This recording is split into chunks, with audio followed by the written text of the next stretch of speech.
श्री गणेशाय नमः। प्रिय बंधुओं, वर्तमान में कली नामक युग चल रहा है। इसे ही बोलचाल की भाषा में कलयुग कहते हैं। इस कलयुग की पूर्ण आयु साधारण तौर से 4,32,000 वर्ष कही गई है।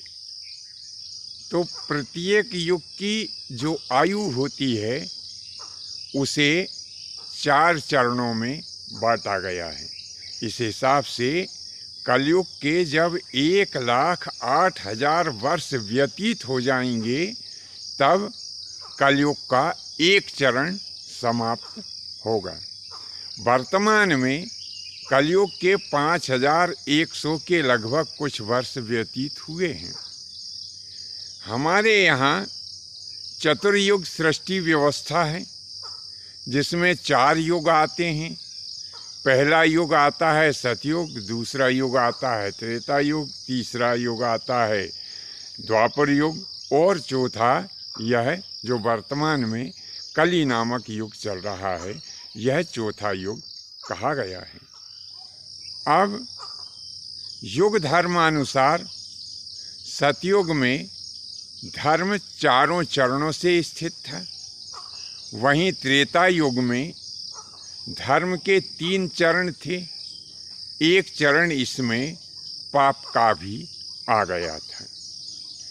अब द्वापर युग, इस द्वापर युग में धर्म 2 चरण से स्थित था। 2 चरण इसमें पाप के आ गए थे। वर्तमान कलयुग में धर्म का मात्र 1 चरण स्थित है। इसमें 3 चरण पाप के आ गए हैं। आगे जब कलयुग के 1,08,000 वर्ष व्यतीत हो जाएंगे तब धर्म का यह 1 चरण भी समाप्त हो जाएगा। तब कलयुग में 4 चरणों से पाप आ जाएगा। तब उस समय चारों तरफ बड़ी अराजकता फैल जाएगी। धर्म पूर्ण रूप से समाप्त हो जाएगा। चारों तरफ पाप का साम्राज्य होगा। राजा लोग ऐसे होंगे कि वे झूठ बोलकर धन कमाने के लिए सत्ता का उपयोग करेंगे। सच्चे और जो ईमानदार लोग होंगे, जो ईश्वर की भक्ति करने वाले होंगे, लोग उनका तिरस्कार करेंगे। जगह जगह लोग उनकी पिटाई ठुकाई इत्यादि करेंगे। नाना प्रकार से उनको कष्ट दिया जाएगा। लोग बाग हरि चिंतन में अथवा भगवान की कथा में विश्वास न करके वैश्याओं के नृत्यों में ज़्यादा रुचि रखेंगे। यह इसकी शुरुआत तो अभी थोड़ी थोड़ी हो चुकी है, लेकिन जब यह घोर कलयुग जब आ जाएगा तब चारों तरफ ऐसे ही लोगों का बोलबाला बहुत ज़्यादा हो जाएगा। पाखंड को बढ़ावा देने वाले तथा मीठी वाणी के द्वारा असत्य भाषण कर लोगों को सम्मोहित करने वाले ही इस दुनिया में सच्चे गुरु, संत, महात्मा तथा पंडित कहलाएंगे। जब घोर कलयुग आ जाएगा तब लोग क्या करेंगे?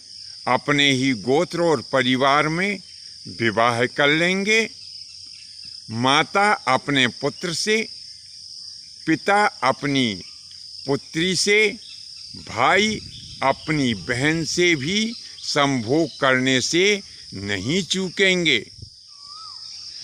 5 से 7 वर्ष तक की स्त्रियां रजस्वला हो जाएंगी।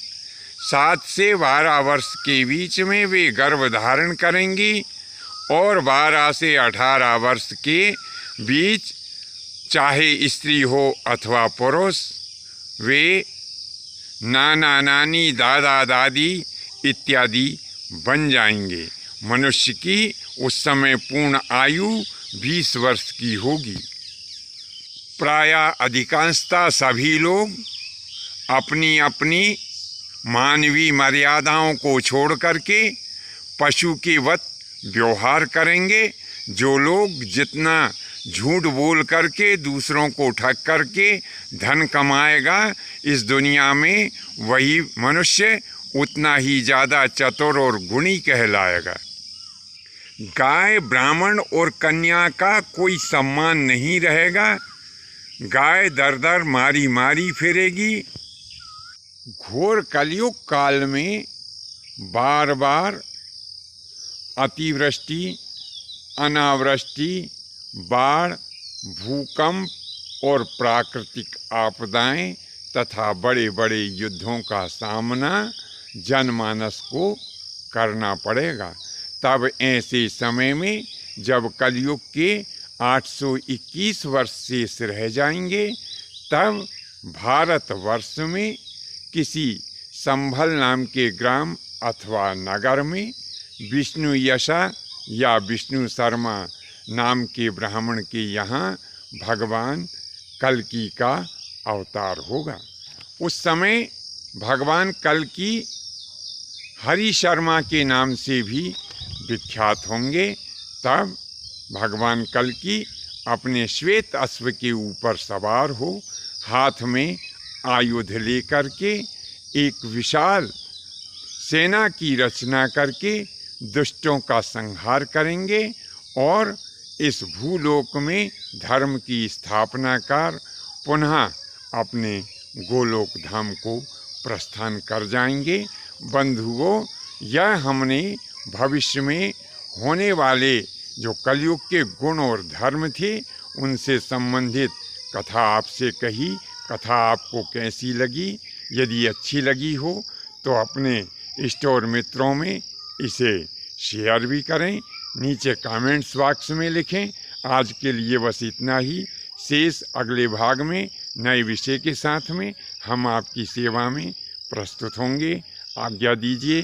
धन्यवाद। जय माता की, जय परशुराम जी की।